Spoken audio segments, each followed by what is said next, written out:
Sustainable development is to make the world a better place for everyone now without destroying the possibilities for the next generation.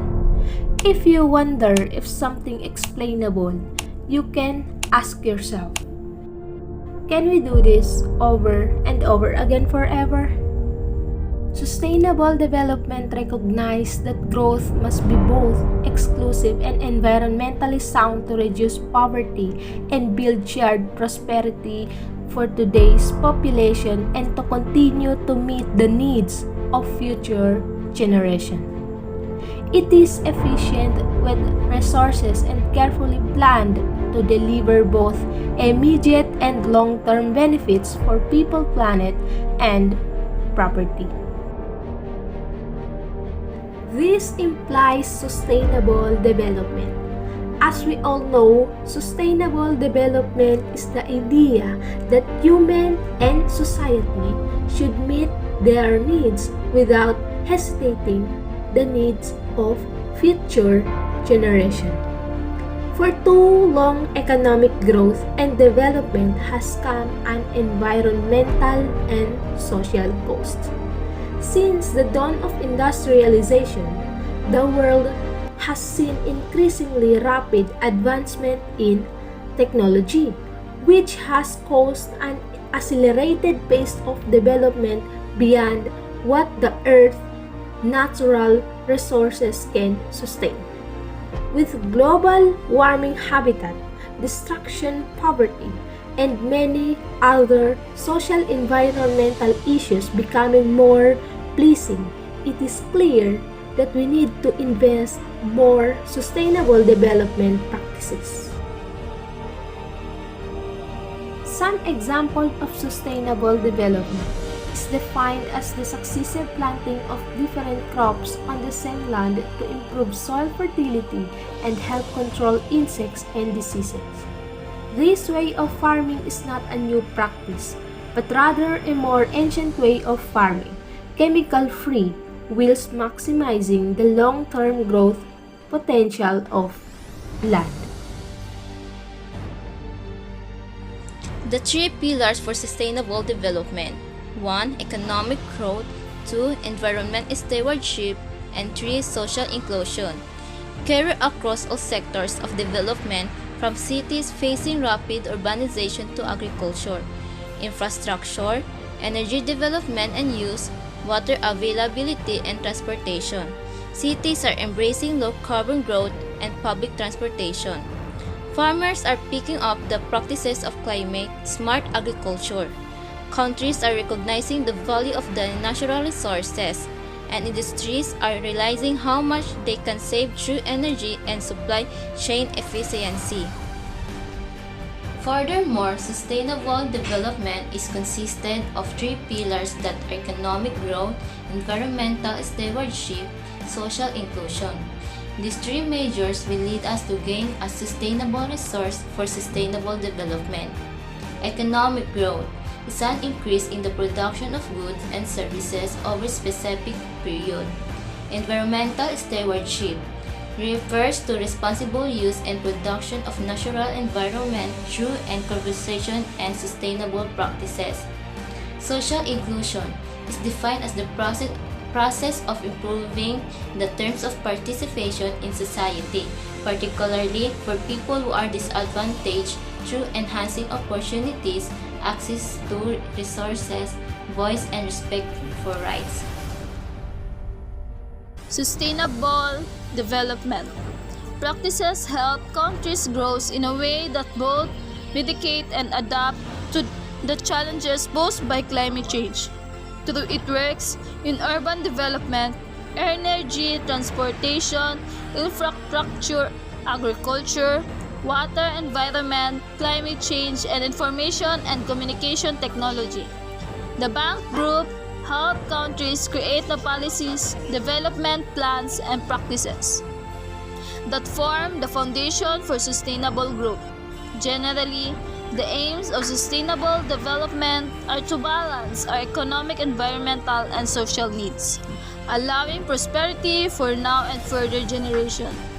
Sustainable development consists of long-term integrated approach to developing and achieving a healthy community by jointly addressing economic and environmental and social issues, whilst avoiding the consumption of key natural resources.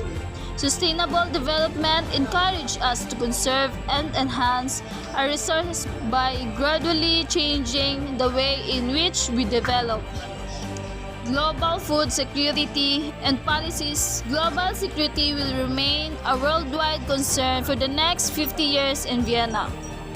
The ability of agriculture to support growing population has been a concern for generations and continues to be high on the global policy agenda. The eradication of poverty and hunger was included as one of the United Nations Millennium Development.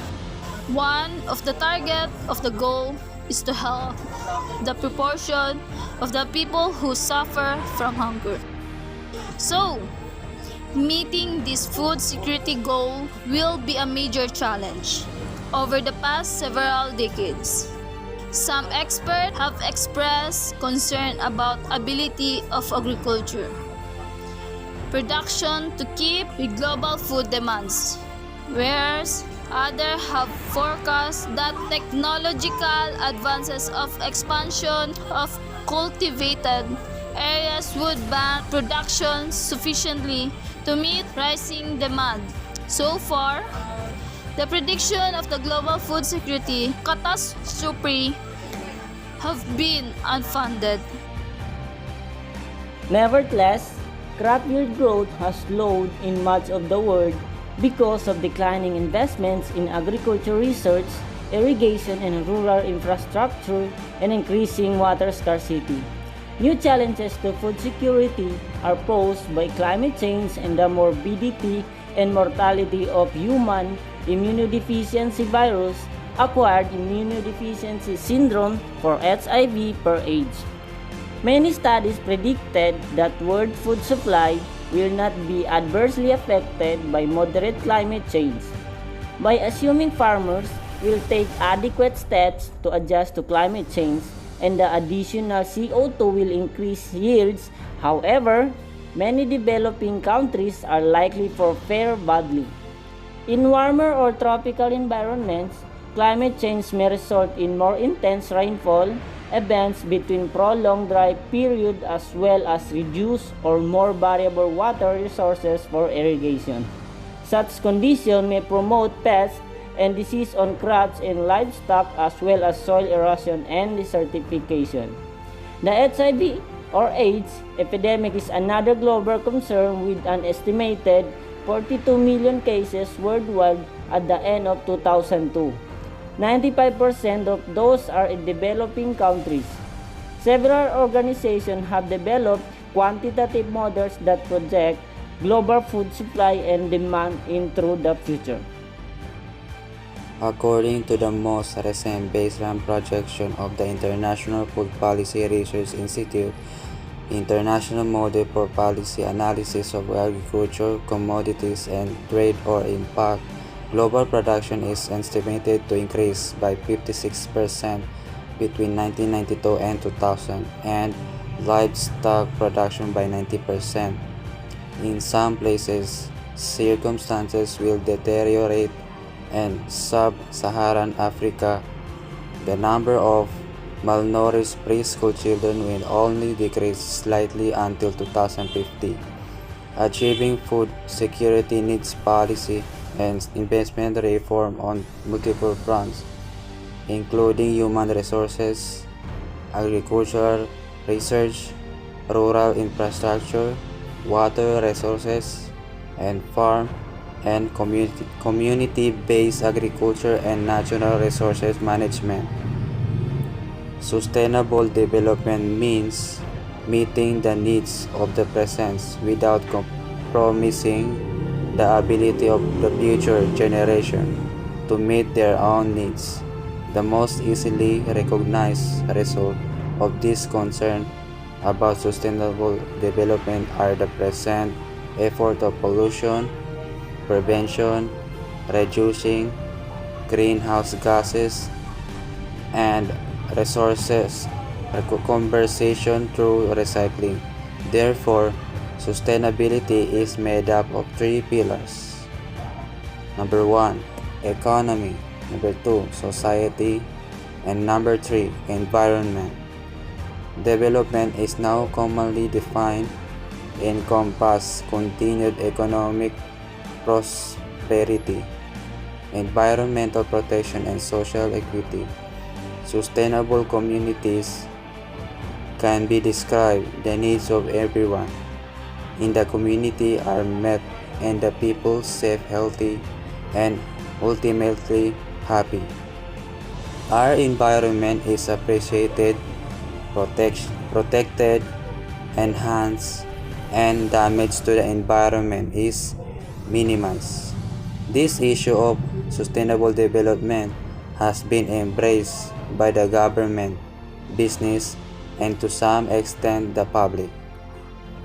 Towards a sustainable world to implement agriculture innovation, we need collective action at the local level as well as the participation of government and non-governmental organizations that work as the community level.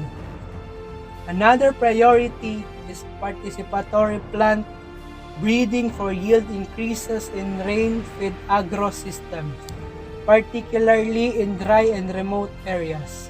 Farmer participation can be used in the early stages of breed selection to find crops suited a multitude of environment and farmer preferences. Making substantial progress in improving food security will be difficult, and it doesn't mean reform of currently accepted agricultural practices. However, innovations in agroecological approaches and crop breeding have brought some documented success. Sustainable development means that we need to keep three things in mind: social progress, economic development, climate and environment. We have to take care of our planet. We have many natural ecosystems that must be in balance in order for us to live here. The climate system is one of them. This system ensures that the temperature is correct and the atmosphere emits exactly the right amount of solar energy. When we emit harmful greenhouse gases such as CO2, we clog the atmosphere. This changes the temperature in Earth, which again affects our development, how we produce and use energy, and incredibly important, oil and coal are examples of energy we may remade water, winds, and sun. However, we will always be here, using the lasting sources of energy that renew themselves is good for the planet and can provide jobs for years to come. Economics.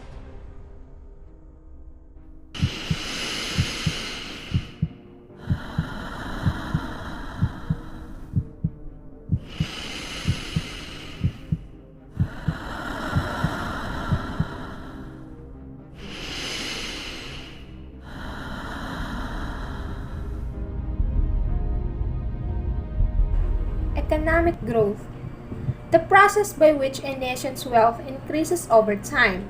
Although the term is often used in discussion of short-term economic performance, in the context of economic theory, it generally refers to an increase in wealth over an extended period. Environmental stewardship, to clean up litter at local beaches, parks, or school grounds, assist local estuaries, parks, or other natural areas with the planting or restoring protective vegetation or trees. Social inclusion.